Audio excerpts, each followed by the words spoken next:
শিশুকে ব্রেস্টফিডিং করার সময় মায়ের কিছু গুরুত্বপূর্ণ বিষয়ে খেয়াল রাখা উচিত। এতে মা ও শিশু উভয়ের স্বাস্থ্য সুরক্ষিত হয় এবং ফিডিং কার্যকরভাবে সম্পন্ন হয়। ১. সঠিক পজিশন ও ল্যাচিং। মায়ের আরামদায়ক অবস্থান। মা যেন আরামে বসে বা শুয়ে ফিডিং করান। পিঠে, হাতে বা পায়ে সাপোর্ট দিতে বালিশ ব্যবহার করা যেতে পারে। শিশুর সঠিক ল্যাচিং। শিশুর মুখ যেন মায়ের স্তনের বোটা ও এরোলা ব্রেস্টের কালো অংশ সম্পূর্ণভাবে কভার করে। ঠোঁট বাইরের দিকে উল্টানো থাকলে বুঝবেন ল্যাচিং সঠিক হয়েছে। ব্যথা বা চাপ অনুভব করলে ল্যাচিং ভুল হলে স্তনে ব্যথা বা ফাটা দেখা দিতে পারে।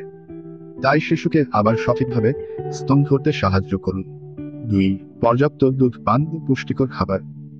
মায়ের ডায়েট: প্রোটিন, মাছ, মাংস, ডিম, ডাল, ক্যালসিয়াম যেমন দুধ, পনির, সবুজ শাক, আয়রন যেমন লাল মাংস, পালং শাক ও পর্যাপ্ত পানি দিনে ৩ থেকে ৪ লিটার খাওয়া জরুরি। অ্যালকোহল ও ক্যাফেইন এড়িয়ে চলুন, এগুলো দুধের মাধ্যমে শিশুর শরীরে যেতে পারে এবং ক্ষতি করতে পারে। ৩. ফিডিং এর ফ্রিকোয়েন্সি ও সময়।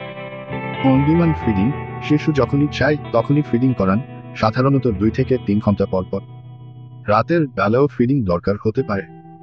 একটি স্তন সম্পূর্ণ খালি করা: প্রতি ফিডিংয়ে একটি স্তন ভালোভাবে খালি হলে শিশু পরিপূর্ণ পুষ্টি পায় এবং মায়ের দুধের উৎপাদন বাড়ে। ৪. মা ও শিশুর স্বাস্থ্য পর্যবেক্ষণ।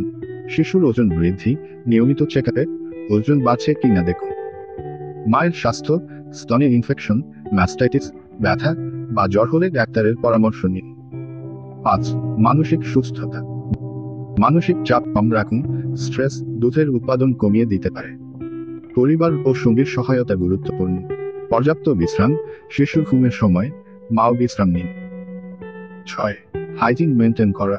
স্তন পরিষ্কার রাখুন, শুধু পানি দিয়ে, সাবান নয়। ফিডিং এর আগে হাত ধুয়ে নিন। ব্রেস্ট ফিডিং একটি প্রাকৃতিক প্রক্রিয়া, তবে শুরুতে কিছু চ্যালেঞ্জ থাকতেই পারে। ধৈর্য রাখুন এবং প্রয়োজনে ডাক্তারের সাহায্য নিন।